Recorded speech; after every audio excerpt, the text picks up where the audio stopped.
Orin Hoffman is a venture partner on the investment team at The Engine, which is a venture capital fund built by MIT. And The Engine invests in early stage companies which are solving the world's biggest problems through the convergence of breakthrough science, engineering, and leadership. So at The Engine, Orin is an active investor and provides operating support for Engine portfolio companies. He also leads The Engine's government practice, working with government partners to create near and long-term opportunities to increase collaboration between government and the tough tech ecosystem. So before we dive in, it would be great to hear from you, straight from the horse's mouth, as they say, a little bit about your background and maybe a bit about The Engine and what you're doing there. And then we can start asking some questions. Sure. Great to be here, Patrick. So originally roboticist, early employee at iRobot, worked largely in the kind of research and development arena, doing DARPA programs and ONR programs. And when the conflicts overseas arose and ID problems became prevalent, we kind of had to do that very, very quick shift from hand-built research robotics to both deployable systems as well as scaling up manufacturing and all the things that are involved with that, which was an amazing privilege, great experience working both academia as well as doing a lot of different kind of rapid acquisition with Jaido and the rest. And out Endeavor Robotics from iRobot, and then did a 3-year stint in CTO roles at Defense Innovation Unit Experimental, splitting my time between kind of Silicon Valley, Boston, and the Pentagon. So kind of got a good look at how the sausage was made inside the building, which was eye-opening to say the least.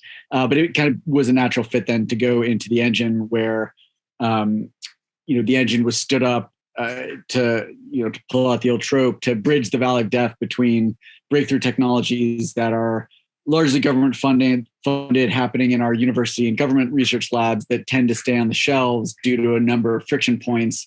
And so after a lot of kind of study and research into it, The Engine was stood up with a couple of levers to pull. I would caveat that we're 4 years old, and we continue to believe that this is an experiment that we're continually updating as we learn more about what these companies and founders go through. But a big part of what we have recognized at The Engine for tough tech is the importance of government, both in funding the early stage research, but also in their early stage or growth stages as they become kind of foundational national industrial base and national security industrial base companies. Awesome. Now, I have a quick kind of softball question for you, since I was reading a little bit on the Engine's website around tough tech, and was curious if you could further define tough tech versus hard tech versus deep tech, if there's kind of a key difference between them all, or if it's all part of the same vernacular. Since I know I get asked all the time, specifically planning this event, what actually is deep tech and all this terminology. Yeah, I'm not looking forward to your harder questions, because that's definitely not a softball.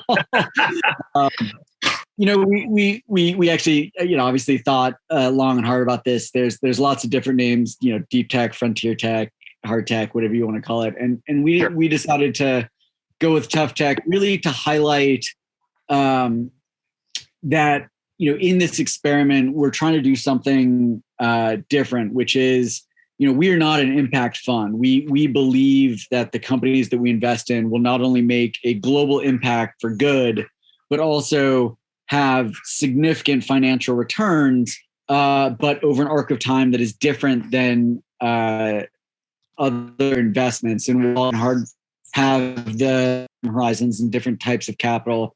We really wanted to, put the cards on the table and say, hey, look, this has historically been an uninvested area, and we as a community need to come together around these sets of entrepreneurs in these specific areas that we as a world need, but also that we as the US need, both through the lens of global competitiveness, but also through the lens of shared economic prosperity.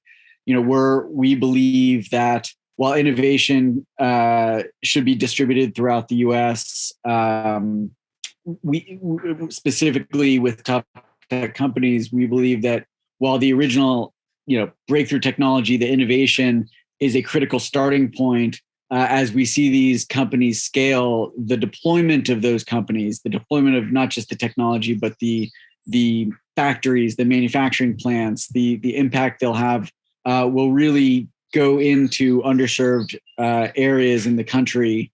We've made investments in new ways of producing steel that can go to Pennsylvania, Indiana, agriculture technology for, in Wisconsin, and different types of chemical processing that will make a huge economic impact in the Gulf. So, so that is a long answer to why we came to believe that we should call what we're doing something different. But to be clear, it's not just what we at the Engine are doing. We believe it's a community effort with not just the Engine on the investment side and other kind of co-investors, but also our academic, government, and community partners.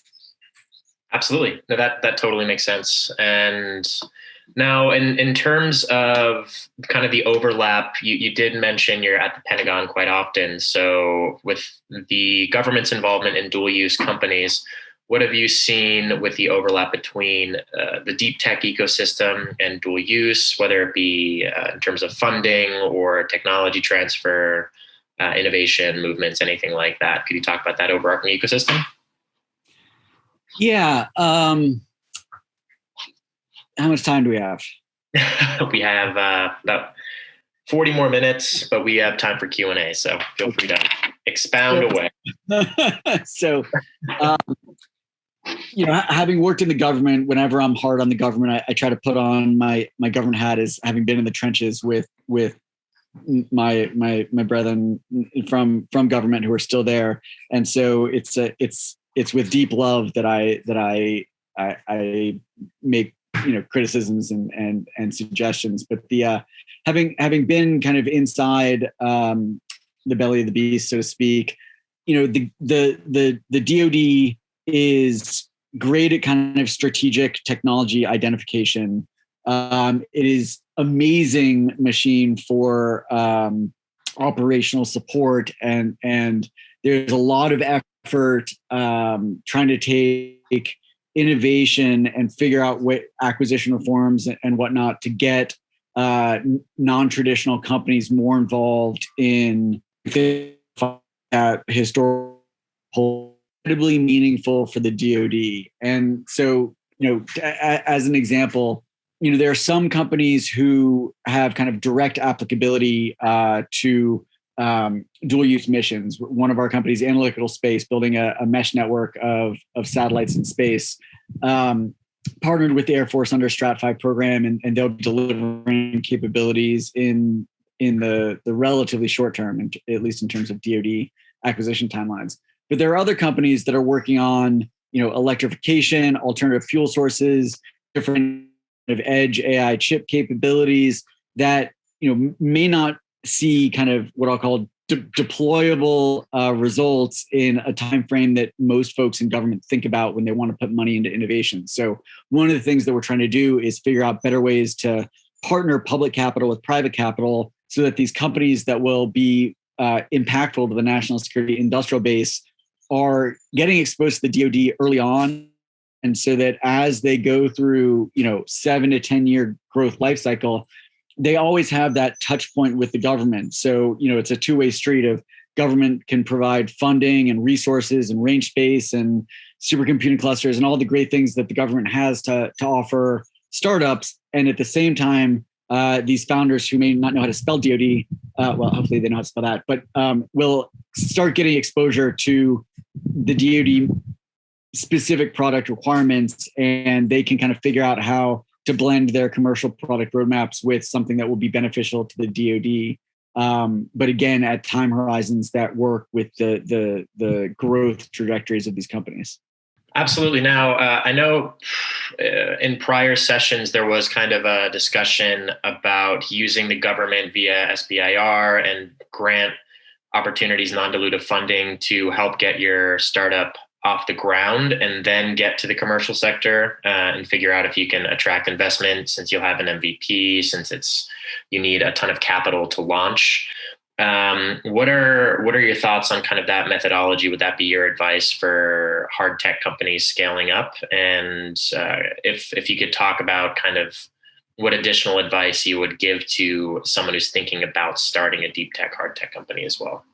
Oh yeah, the third rail of SBIRs. So the way I've been this, and let me be clear, both in my private sector work, in a number of front SBIRs, and frankly, it things turned out by the support companies for.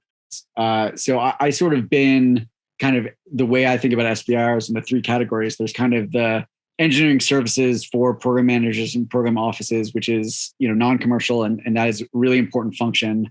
There's kind of DoD specific products that just purely going the SBIR route and trying to figure out your way into the. Looks like we might have lost you, Orin. I was just saying there's the, it is kind of well understood that the government direction of technology innovation in the U.S. has changed from the 50s to now in terms of percent of money invested in research and development. And so one of the key assumptions in tough tech, when you look at the capital requirements of these companies, is that they will need private capital. Like full stop. The government cannot fund these companies in and of itself. And even if they could for a few companies, it wouldn't create the portfolio approach that we as a country need for our national security industrial base innovation ecosystem. So when I think about SBIRs, what I would love the DoD to embrace are things like the AFWERX matching grant program, where you're figuring out ways to take the smaller amount of public capital available and turning the ship of private capital to align with DoD objectives. And there's some compromise there.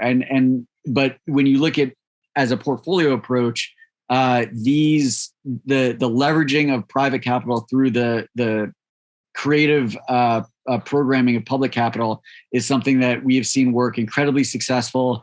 If you look at the AFWERX model and the response they've gotten from private capital, it's been phenomenal. And so I would love to see that model spread across the DoD at the early stage. No, fantastic. I love that response. And we did just get kind of a related question from the audience about specific hard tech domains where the DoD would be kind of most helpful. Do you have any thoughts around specific domains and verticals?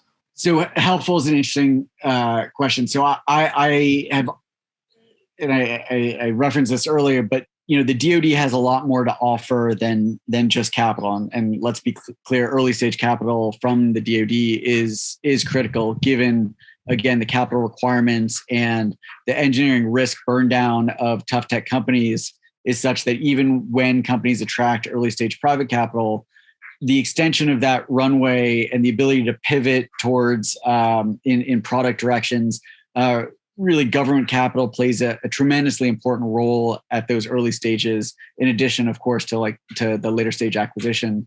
But the government also can be tremendously helpful in both the licensing or creating of IP from government labs, in range space, in amazing government engineers that work at places like, in our backyard, we have ARL Northeast, we have NATIC, we have the Air Force AI Accelerator at MIT, we have Lincoln Labs, which is a treasure trove of phenomenally technically competent folks and capital intensive equipment that companies could avail themselves of.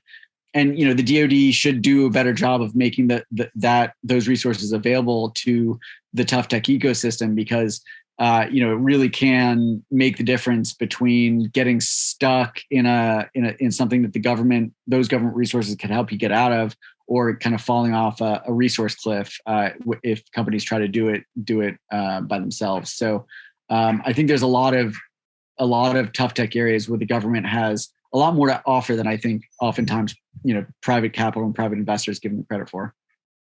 Totally. Yeah, I'm a huge fan of Lincoln Labs, so I wish more folks kind of knew about it. So look it up, attendees. Now, in terms of where we see government innovation, the direction where it's going, do you have any thoughts around the potential prospects of the Innovation and Competition Act and why this is so important going forward, and how we can kind of continue to push government actors to focus on innovation in this way? So as part of the mission of the engine, we spend a lot of time with both our kind of government mission agency partners, the folks actually kind of in the trenches doling out capital and whatnot. But we also spend quite a bit of time with the administration and Congress, kind of dealing with more industrial policy issues, because we do believe that, again, as we look at kind of global competitiveness and the pressures that our companies and the tough tech ecosystem will see moving forward, there needs to be a nationwide strategy that is more cohesive than the one we have today. And I am cautiously optimistic. If I'll try to make an apolitical statement. If you see how kind of boned up our and log jammed our political system is, the fact that we had a bipartisan bill like that pass, or at least go through the first stages of passage, really is a testament to how seriously folks are taking this. I mean, I think the day where you could stand up and say, hey, the US is winning in these critical areas against near peer adversaries, and we don't have to worry about it, you're laughed off the stage. And maybe 10 years ago you could say that, but I think that moment has passed. And I think people are really, as Americans and patriots, more than politicians, are willing to kind of lean in together. And there'll be disagreements about how we do that. But I think this act was a great first step in seeing real policy movement towards, a lot of the critical industrial policy things that the tough tech ecosystem needs to grow in the US the way it needs to. Awesome. No, that totally checks out. And I know there's a lot of internal folks getting appointed to important government positions around innovation and kind of pushing in this direction, which is a really good sign. Now, I'd love to talk, since we do have the majority of attendees are founders and early stage startups around deep tech. I wanted to see if you could talk a little bit more about the support that organizations within the ecosystem like the Engine can provide, more specifically in kind of the technical aspects as opposed to just the financing. Yeah, so maybe I'll talk about kind of the Engine thesis first, and then expand about kind of tough tech startups in general. One of the things that the Engine is kind of three things, one of which is a patient capital fund. So we are an 18-year fund, and that is due to the fact that the growth cycles of tough tech companies are historically longer than your typical software only company. And so our fund, what we call patient capital, reflects that. And so to that end, as a founder, as you're kind of talking to investors, you need to make sure that your investors' capital expectations and the expectation of their investors aligns with your vision of the company. There's nothing worse than being a couple of years into a company and beginning to feel pressure to, exit early or pivot into something that is quicker, when your vision is to do something disruptive to the world, but it's going to take, 10 years to get there. So alignment with your tough tech investor is critical. The other kind of piece of friction that the Engine was stood up is space and capital equipment. For tough tech companies that have incredibly expensive equipment requirements that, in a typical seed round, while seed rounds have grown over the last couple of years, they still, you can't blow $1 million of your seed money on a single machine. So, and lab space specifically, is incredibly expensive to set up. So we have a 20,000 foot facility and are soon moving into a 200,000 square foot facility that has industrial space, but also maker spaces, wet labs, chem bio labs, et cetera, as well as customizable lab space, which is incredibly important from a capital lean perspective. And then the third thing is the ecosystem. Tough tech is, while fundamentally based on breakthrough technologies that are unique, the paths that founders travel in the tough tech journey are startlingly simple. Or it's not simple, similar in certain respects. And so, we invest in a number of different multidisciplinary areas of tough tech, and it's amazing to see our founders come together from totally different disciplines. An energy company CEO talking to a biotech CEO, talking to a Beyond Moore's Law computation CEO, and they're still dealing with such similar issues that we believe that it is the convergence of that community of tough tech founders helping each other learn lessons, avoid the battle scars that they've gone through, and just providing a community of folks going through the same thing is pretty awesomely impactful to, I think, the founder community. Absolutely. I love what kind of the Engine and these types of organizations are doing for the community in general. Now, I'd love to get into the nitty gritty of kind of your background and maybe where your experience plays into this, specifically around IP in kind of the hard tech, tough tech space. I know BMNT and H4X Labs recently did something specifically focusing on IP. And when you were at iRobot, I guess you were working in R&D, and maybe that kind of is where you started to collect patents and think about protections. Could you get a little bit into how important it is to protect IP? What's the most strategic way to do it within this space? It's a great question, and one we struggle with. So there are some folks in the investment community and in the just sort of founder community that believe that don't waste your money patenting. Move as fast as possible, get to market as fast as possible, even if that's going to take a long time to do so, and continue innovating and, make sure that people can't catch up with you because of the way that you run your company. And I think there is some truth to that. I think there's some value in that philosophy. I kind of take the perspective of it is, especially in hardware, it is worthwhile to, at least at the beginning, there is often, because these are coming out of university labs, there is work that we do with the tech transfer offices, or with kind of in a situation of translating out of a government lab, same thing. And at least keeping that patent protection early in your company's life, it helps with a certain class of investors, if nothing else.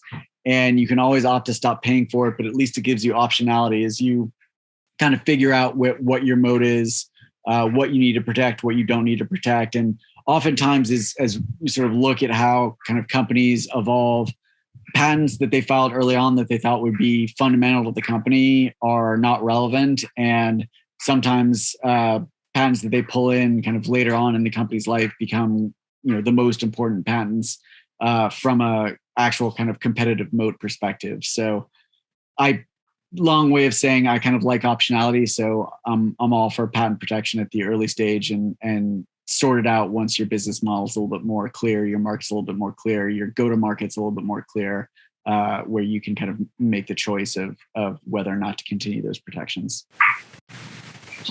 And I will just add to that, on the government side, it drives me bonkers that the government loves to take IP from companies, because I can't think of times, except for maybe a couple, that the government's actually waded back in and taken IP from a company. And it's a in my mind, it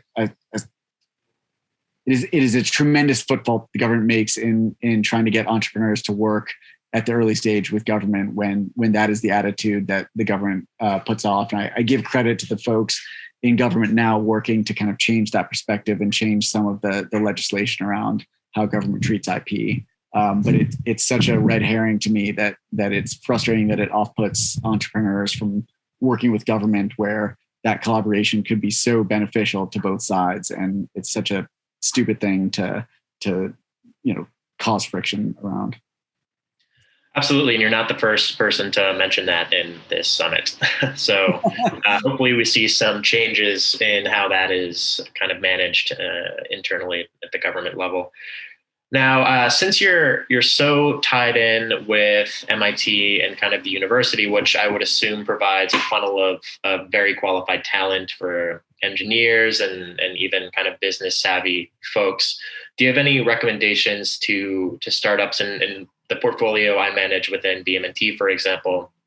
They're constantly looking for qualified engineers, and it seems like there's not a ton of supply, and it's quite competitive, and salaries are immense. What recommendations would you give to maybe those startups not attached to something like the Engine, where they could rely on MIT for a steady flow of talent?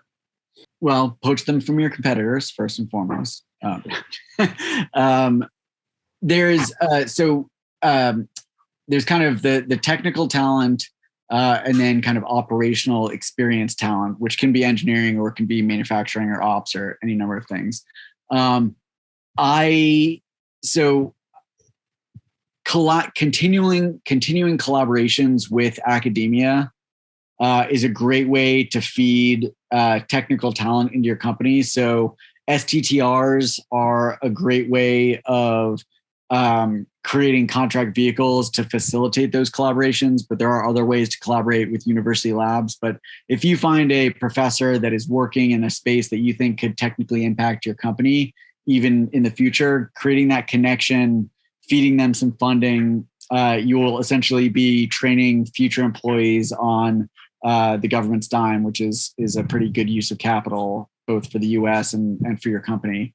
I think doing what I wish creatives weren't such a pain in the ass to set up, but I do think figuring out ways of collaboration, whether it be a CRADA or funded research and development with our national labs, is another great way to get access to talent that you wouldn't ordinarily access. And my colleagues at Lincoln Lab will get mad at me if I say it's a great place to actually take talent out of, but everybody gets to choose their own life journey. And so just being around that community and the academic collaborators that have, if not the national lab employees themselves, it's just an amazing ecosystem of talent there.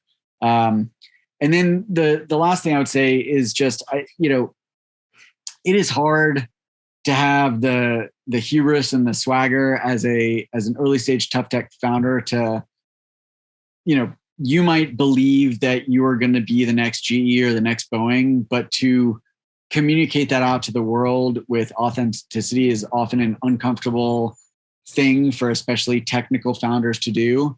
And that goes to hiring as well. What I like to tell founders is, look, it is great that you're talking to this super senior person from Google or Amazon or GE or Xerox or whatever, Boeing, Lockheed. But in addition to you trying to pull this person in, who's this amazingly experienced human being, you are also giving that human being the opportunity to be part of a exciting and potentially lucrative and globally changing journey that you are leading. And, it may be difficult to really kind of pull that off authentically, but I think it is something to really think about. There are a lot of senior experienced folks looking to either, go back to the startup world or are kind of unsatisfied with the bureaucracies of their mid to large stage businesses or just kind of want to make a bigger impact or take a bigger swing. And so don't discount your ability to pull in great people at the earliest stages of your company. I mean, you're doing something amazing. They should be honored to work with you. Yeah, no, I love that. And systematically approaching folks as advisors at the beginning might be a good hook in order to pull them in, a little bit later, which is great. Now, in terms of, we got this question a few times over the past few days for international companies outside of the US, and if you can touch on how they could best utilize ecosystem actors such as the Engine and potential government involvement. I know it's quite dicey there. And after that, companies not based on the coasts or in any of the tech meccas, quote unquote, of the US, what they should go ahead and do. Yeah. So Patrick, I'm going to punt on the international company question because it's not my area of expertise. And I'm sure you'll have other speakers that can speak more intelligently to that. But I am quite passionate about, and our discussion of the competition bill, there's going to be a lot of government money going into underserved technology hubs, which I think is a great thing. It is difficult, not just to not be near kind of where the breakthrough technology is happening, but also there is a lot of kind of community effects that are hard to point your finger at unless you're in it. But I think it is really hard, and history has shown, to kind of create productive innovation hubs where there are not. And I guess, my philosophy is if you are a company not in an innovation hub, the two things that you should be thinking about are, how do you pull in talent, not just from the current innovation hubs, but wherever talent might be, and whether that's more flexible remote work, satellite offices. At the early stage of company development, single employees can make the difference between a company exploding or not. And, much like marketing, you never quite know who that's going to be. But each employee that you hire when you're in a 15-person company is a critical part of that company. So I would open the aperture geographically, and, getting an A player who is remote might be better than getting a C player who is local, depending on what they're going to be doing. The other thing that I would say is there are advantages if your company is located in a place that is close to your customer. So, if you're working in additive manufacturing, you're in a manufacturing hub, there's probably kind of customer opportunities for collaboration earlier than, or, in an agricultural hub. If that's where you're working, use that as a strength and use that as a recruiting tool to help both pull in kind of customer evangelists into the company. And that will ultimately help as you're trying to pull in top engineering talent when they see kind of your connectivity to the customer that is local to you. That's really compelling for engineers to kind of see the problem, see that you understand the problem, see that you're committed to the customer. So I would say play to your geographic strengths.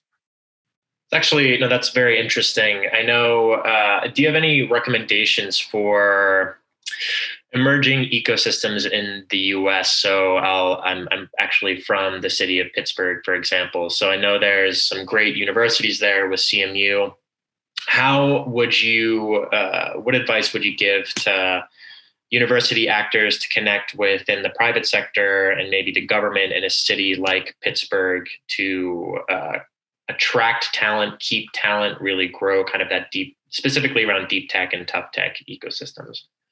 I'm loath to provide advice to Pittsburgh directly, although, if you look at what Pittsburgh has done around robotics, intelligent vehicles, autonomy, I think that's actually a great example of playing to your strengths. Pittsburgh had an academic kernel of innovation happening, and through a very complicated mix of events, they were able to leverage that into government subsidized test tracks, which were crucial, which then pulled in innovative companies like Uber that then pulled in more talent, and it's a virtuous circle. And so I think there's always a chicken or the egg question of what is the strength that a local community is building on. Is it the local manufacturing landscape? Is it what the academics are good at? Is it what government labs you're near and what those government labs are doing? And I don't think anybody has a crystal ball of which is the catalyst or the right catalyst, quote unquote. And I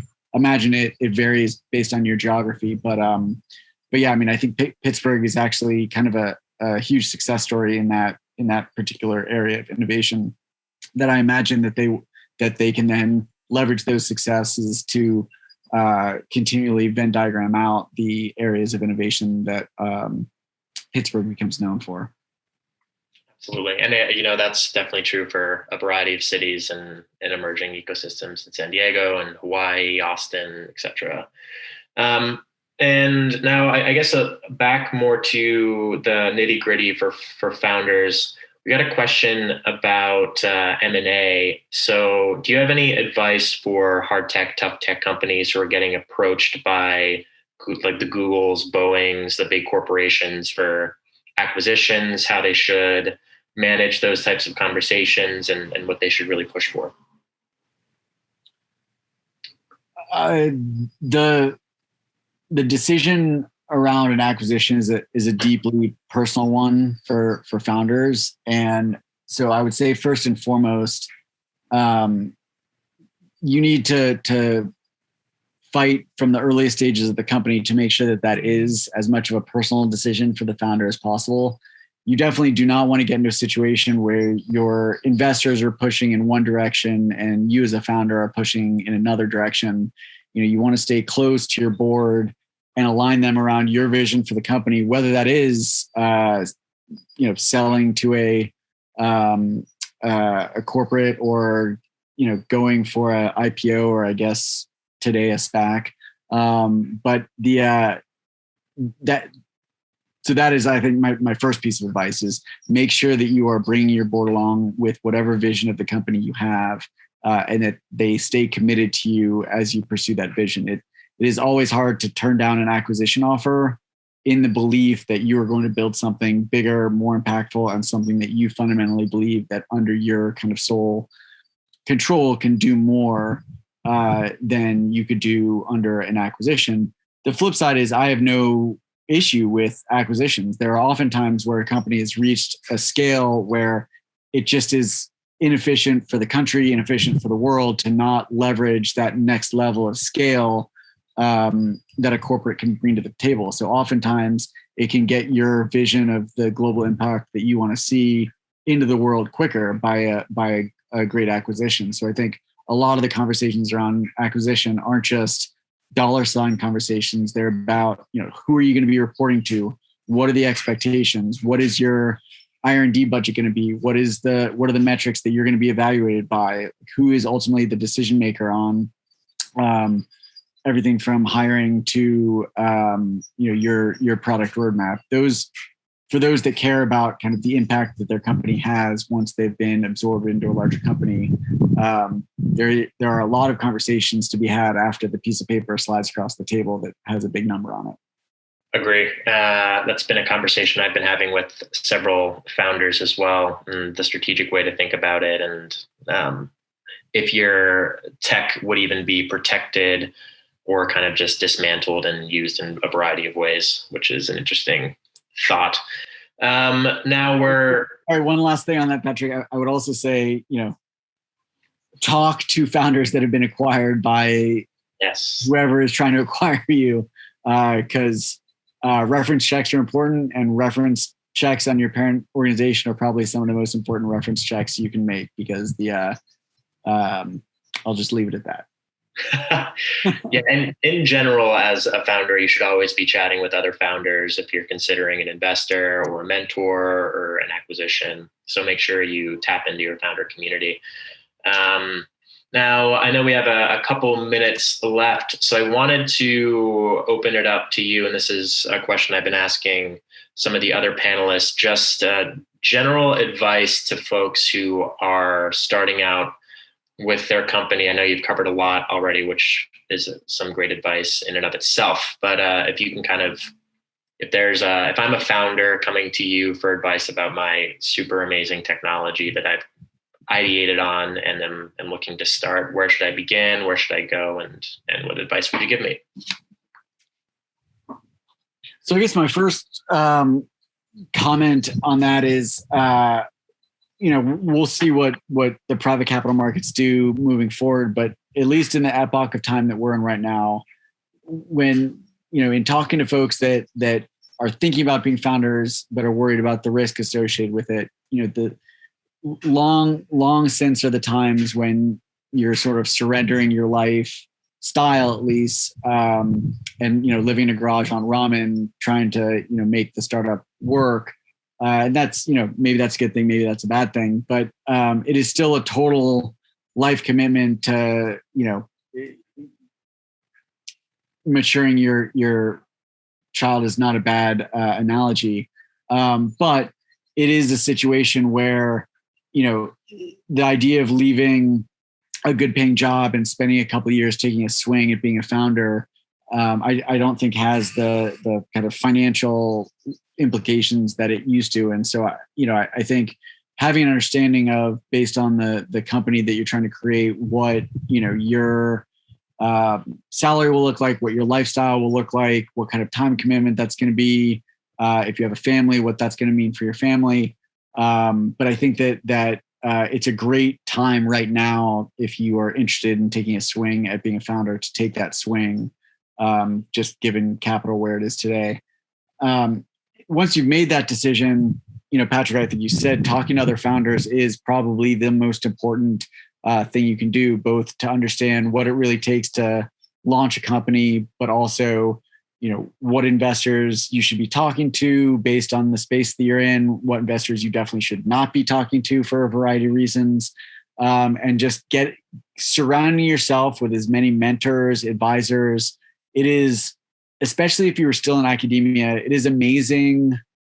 I've been amazed to see the time that former founders, especially successful founders, will spend with early stage entrepreneurs. The pay it back culture in tough tech is phenomenal, and you should absolutely take advantage of it. And when you're super successful, you should pay that forward to the next generation of entrepreneurs. But I think it's an amazing part of our community. Founders helping founders. I think that's a great kind of place to end on. And I believe we're out of time, but any final thoughts? Good, or are we good to go before I thank you and go on to the next session? Yeah, I'll just say that just given what's happening both within the DoD and also kind of as you're looking at all of these bills going through Congress, it is now an incredibly exciting time to be a tough tech founder, and is only going to get more exciting over the next couple of years. So I'm excited. Really, a lot of gratitude for being here today with this community. I think we're all in for a really exciting ride over the next couple of years. So it's been a pleasure spending some time with you.